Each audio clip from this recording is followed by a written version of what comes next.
ফাতেমা রাদিয়াল্লাহু তাআলা আনহার কোনো কিছুর প্রয়োজন হলে একটি দোয়া পড়তেন, সাথে সাথে গায়েবী ভাবে আল্লাহর সাহায্য আসতো। এটা আমরা অনেকেই জানি না। নবীজি সাল্লাল্লাহু আলাইহি সাল্লাম নিজে এই দোয়াটি হযরত ফাতেমা রাদিয়াল্লাহু তাআলা আনহাকে শিক্ষা দিয়েছিলেন। ফাতেমা রাদিয়াল্লাহু তাআলা আনহা বাসায় এসে তিনি এই দোয়ার আমল করতেন এবং সাথে সাথে গায়েবী সাহায্য আসতো। রিজিক নিয়ে তিনি কখনো টেনশন করতেন না।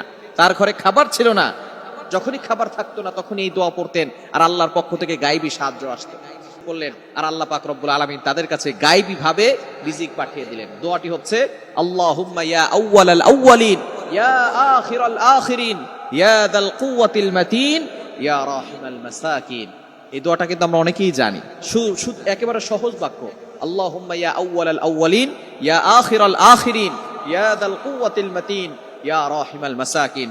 এই দোয়াটা পড়ার পরে ইশার নামাজের পরে হযরত আলী রাদিয়াল্লাহু তাআলা আনহু এবং ফাতেমা রাদিয়াল্লাহু তাআলা আনহা দুইজনে মিলে এমনটা করতেন আর আল্লাহ পাক রব্বুল আলামিন তাদের কাছে গায়েবী সাহায্য পাঠাতেন। সুতরাং কোনো ঘরে যদি অভাব লেগে যায়, বিপদে পড়ে যান, তাহলে এই আমলটা করবেন, আল্লাহ পাক রব্বুল আলামিন ওই ঘরের সকল অভাব দূর করে দিবেন। গায়েবী ভাবে আল্লাহ পাক রব্বুল আলামিন রিজিকের ব্যবস্থা করবেন। মনে রাখবেন, রিজিক নিয়ে টেনশন করবেন না। পাখি সকালবেলা খালি পেটে ঘর থেকে বের হয়, সন্ধ্যাবেলা ভরা পেটে আসে। এই পাখিকে আল্লাহ পাক রব্বুল আলামিন রিজিক দিয়ে থাকেন। আমি আপনি আশরাফুল মাখলুকাত, আল্লাহ আমাদেরকে না খাওয়ায় রাখবেন না, আল্লাহ তাআলা আমাদেরকে রিজিক দিবেন। এজন্য আল্লাহর উপরে ভরসা রাখেন এবং এই দোয়ার আমল বেশি বেশি করেন, 5 ওয়াক্ত নামাজ পড়েন, হালাল ভাবে চলার চেষ্টা করেন। আল্লাহ তাআলা দেখবেন